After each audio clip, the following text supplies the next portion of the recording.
Assalamualaikum warahmatullahi wabarakatuh. Selamat pagi anak-anak.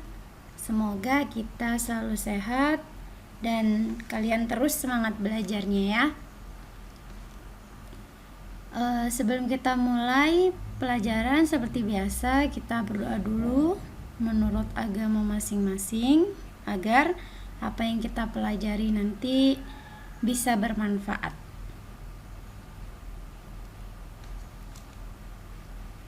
Oke. Pada pertemuan hari ini kita akan membahas tentang notasi algoritma. Sebelumnya kalian sudah belajar tentang apa itu algoritma, dan pertemuan kemarin kalian sudah belajar tentang struktur algoritma. Saya bahas sedikit, saya ulangi lagi tentang algoritma.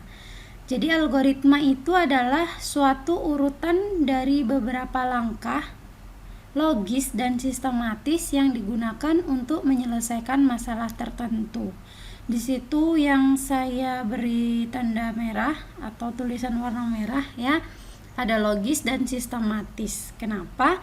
Karena algoritma pemrograman ini kita buat untuk komputer. Nah, komputer itu harus logis dan sistematis karena dia tidak bisa, karena di komputer itu hanya ada bisa dan tidak, iya dan tidak, 1 dan 0 seperti itu. Jadi jawabannya harus pasti, harus logis, tidak bisa jawaban yang tidak logis. Maksudnya misalnya kalau kita membuat algoritma seperti yang kemarin, kan kemarin kita membuat contoh dalam kehidupan sehari-hari, itu kan tidak logis ya untuk komputer ya. Jadi kalau kemarin contoh yang logis itu seperti kalian membuat algoritma untuk menghitung luas persegi. Nah, itu logis karena jawabannya pasti. Dan sistematis itu artinya langkah-langkahnya tersusun dengan urut, dengan sistematis gitu ya. Jadi tidak bisa dari langkah 1 ke langkah 5 ke langkah 6, tidak. Jadi algoritma itu harus sistematis berurutan dari 1, 2, 3 seperti itu. Dan algoritma itu harus bisa menyelesaikan suatu masalah, baru disebut dengan algoritma. Ada 3 komponen penting dalam algoritma, yaitu input, proses, dan output gitu ya. Kemarin juga sudah kalian cari apa itu input, proses, dan output. Dalam setiap algoritma nanti ada yang namanya input, kemudian dari input itu nanti diproses, dan ada hasil yang di-outputkan. Strukturnya ada 3 yang nanti akan kita pelajari, yaitu berurutan atau sequence ya. Berurutan tuh seperti contoh kemarin, jadi dari langkah 1, 2, 3, 4 sampai dia N itu berurutan. Percabangan ya, dalam suatu kondisi nanti dia disuruh memilih ya, memilih beberapa pilihan.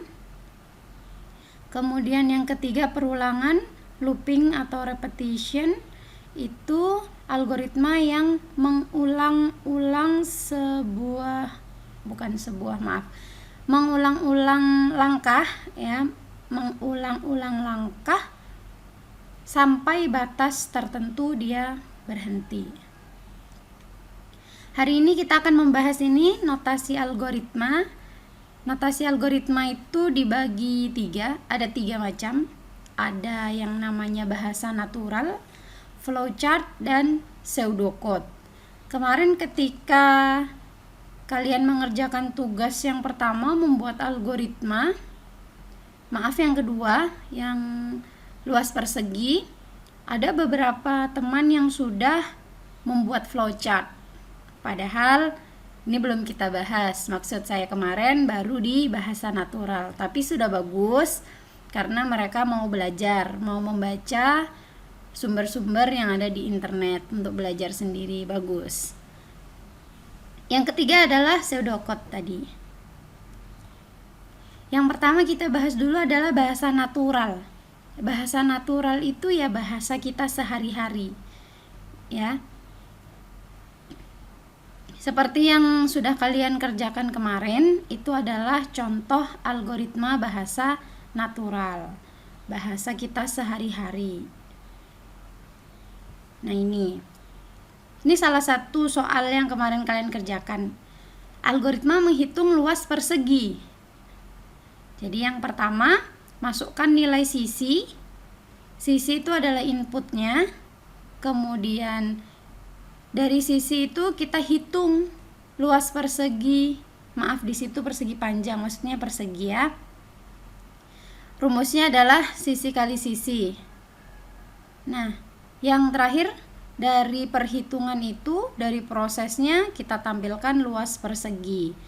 Tugas kemarin beberapa kalian menjawab masukkan nilai sisinya 2 kali. Nomor 1 masukkan sisi 1, nomor 2 masukkan sisi 2. Ya. Itu betul, hanya saja kurang tepat karena nilai sisi itu pasti sama. Kan persegi itu memiliki 4 sisi yang sama. Jadi cukup kalian masukkan 1 kali. Jadi nanti tidak ada, misalnya kan user kita ini biasanya ceroboh ya, kita itu meminimalisir kecerobohan dari user. Kalau dimasukkan sisinya 2 kali, bisa jadi ketika sisi yang pertama dimasukkan 5, kemudian masukkan sisi kedua, tiba-tiba salah ketik 6. Nah, itu tidak jadi persegi lagi karena sisinya sudah berbeda. Kemudian kalau kita masukkan sisinya 1 kali, otomatis sisinya pasti sama, gitu ya. Jadi algoritma kalian juga harus berpikir sampai ke situ, ke tingkat kecerobohan user atau manusia itu sangat tinggi. Kita harus meminimalisir kecerobohan tersebut. Ya, dari sini ya, jangan lupa ini tadi ya, input, proses, dan outputnya. Notasi algoritma yang kedua adalah flowchart atau bahasa Indonesianya bagan alir. Flowchart ini berisi langkah-langkah komputasi yang dituliskan dalam sekumpulan bentuk-bentuk simbol geometri. Masing-masing simbol tersebut menggambarkan suatu proses tertentu. Jadi kalau flowchart ya, itu langkah-langkahnya dituliskan dalam bentuk-bentuk geometri. Ada yang persegi panjang, ada yang oval, ada yang macam-macam. Berikut simbolnya. Nah, di situ ada simbol yang pertama, namanya terminator, digunakan untuk permulaan dan akhir program. Kemudian namanya bagan alir, itu harus ada namanya garis alir. Jadi nanti akan jelas terlihat bagan alir ini mengalir kemana dengan adanya garis alir ini. Kemudian ini ada preparation ya, proses inisialisasi atau pemberian nilai awal. Kemudian ada persegi panjang untuk proses. Kemudian ini ada jajar genjang untuk input atau output. Kemudian ada bentuk yang seperti ini, predefined proses atau subprogram. Ada belah ketupat, itu decision. Nanti ini kita gunakan dalam algoritma percabangan. Kemudian ada lingkaran, ini one page connector. Kemudian yang segi 5 yang seperti ini itu off page connector.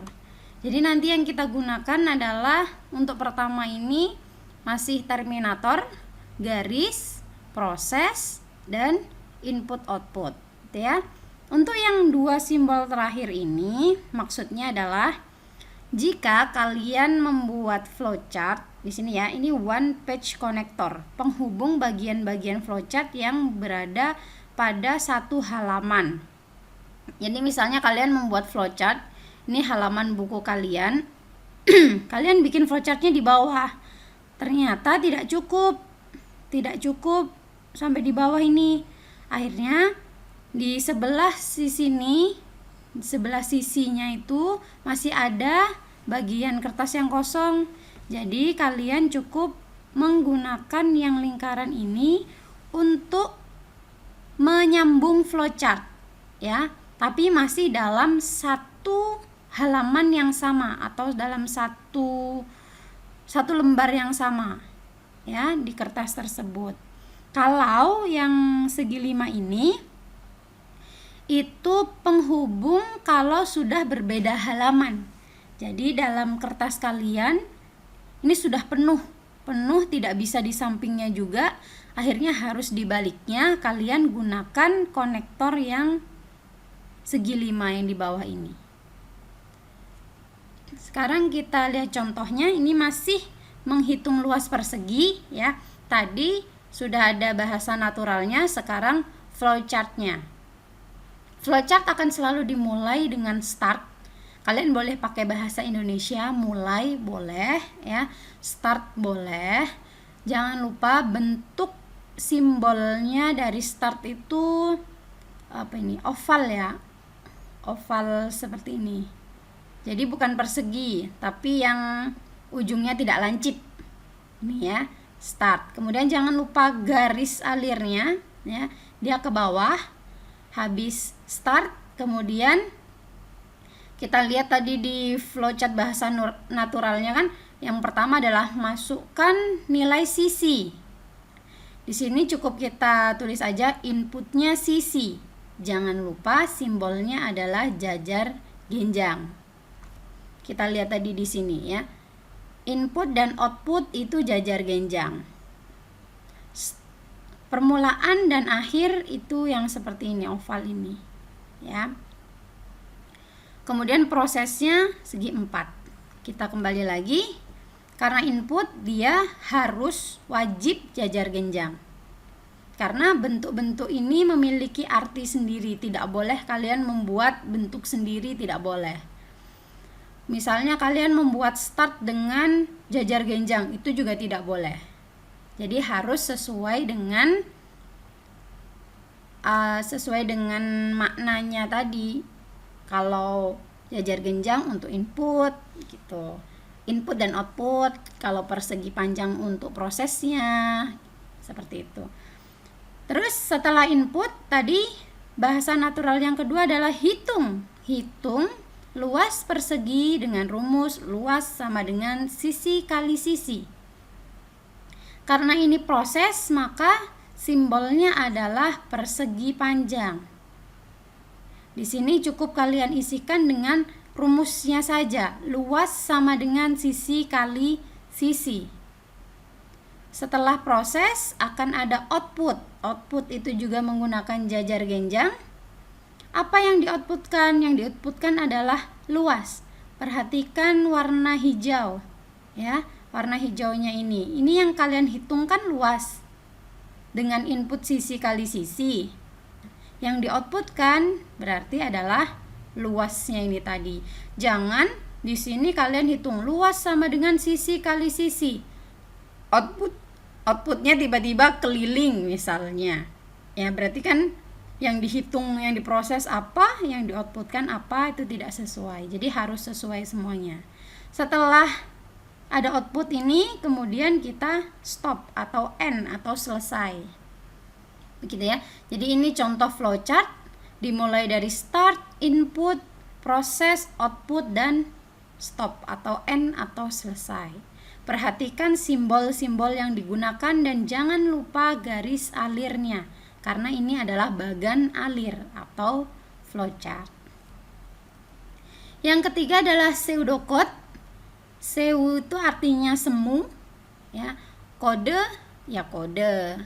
Ya, itu adalah notasi algoritma gabungan antara bahasa natural dan bahasa pemrograman. Tidak ada bentuk baku atau aturan baku untuk menuliskan pseudocode. Yang terpenting adalah notasinya tidak membingungkan pembaca atau mudah untuk dipahami. Berikut contoh pseudocode-nya. Maaf, ini di sini persegi panjang lagi. Maksud saya persegi ya. Jadi pseudocode menghitung luas persegi. Yang pertama, dalam pseudocode ini saya bagi dua. Ada deklarasi, ada deskripsi. Deklarasi itu berisi input dan output dari sebuah algoritma. Deskripsi itu berisi langkah-langkahnya. Saya ulangi lagi, deklarasi itu input dan output yang ada di algoritma tersebut. Kalau misalnya ada banyak, ya tulis aja dengan koma, koma, koma. Deskripsi itu adalah langkah algoritmanya. Ada input, ada proses, dan ada output. Hanya saja dituliskan dalam bahasa yang lebih singkat seperti ini, mendekati bahasa pemrograman. Jadi di sini untuk algoritma pseudocode menghitung luas persegi, deklarasinya adalah karena tadi yang diinputkan adalah sisi, yang di-outputkan adalah luas, maka deklarasinya adalah sisi, luas. Deskripsinya yang pertama input sisi, kemudian luas sama dengan sisi kali sisi, outputnya luas. Cukup seperti ini saja. Jadi nanti ketika ada soal-soal yang lain, kalian sesuaikan mulai dari bahasa naturalnya. Ini bahasa naturalnya kalian sesuaikan dengan soalnya. Inputnya apa sih? Kemudian dari input ini diproses seperti apa dan outputnya apa, itu kalian harus paham. Kemudian flowchartnya juga seperti itu ya, inputnya apa, prosesnya apa, outputnya apa. Hanya saja di flowchart ditambahi dengan start dan stop ini di bagian awal dan di bagian akhir. Kemudian di pseudocode juga seperti itu, ada tambahan deklarasi saja di sini. Deklarasi berisi input dan outputnya. Kemudian di deskripsi sama, ada input, ada proses, dan ada output. Begitu.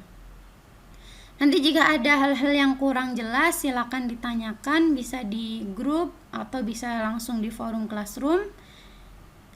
Ini ada tugas untuk kalian, ada 3 soal. Yang pertama, buatlah algoritma untuk menghitung rata-rata 3 bilangan menggunakan notasi algoritma bahasa natural, flowchart, dan pseudocode. Menghitung rata-rata 3 bilangan berarti ada 3 bilangan gitu ya. 3 bilangan, kalau kita mau cari rata-ratanya, rumusnya seperti apa? Itu kalian cari rumusnya sendiri. Ada 3 bilangan. Kita mau mencari rata-rata dari 3 bilangan tersebut, maka rumusnya seperti apa? Yang kedua, menghitung volume bola. Jadi kalian harus tahu volume bola itu rumusnya apa. Kemudian mengkonversi mata uang rupiah ke dolar. Ini jangan terbalik ya. Ini rupiah ke dolar. Berarti yang kita cari adalah dolarnya. Nanti outputnya adalah dolarnya. Jadi misalnya saya punya uang 15.000 rupiah. Berarti berapa dolar? Jawabannya 1 dolar. Jangan terbalik dolar ke rupiah ya, tapi rupiah ke dolar. Kalian cari sendiri rumusnya seperti apa. Oke, sampai di sini dulu. Sekali lagi, jika ada hal-hal yang ingin ditanyakan, nanti kita diskusi bisa di grup atau langsung di Classroom. Saya akhiri dulu materi hari ini. Sekian. Wassalamualaikum warahmatullahi wabarakatuh.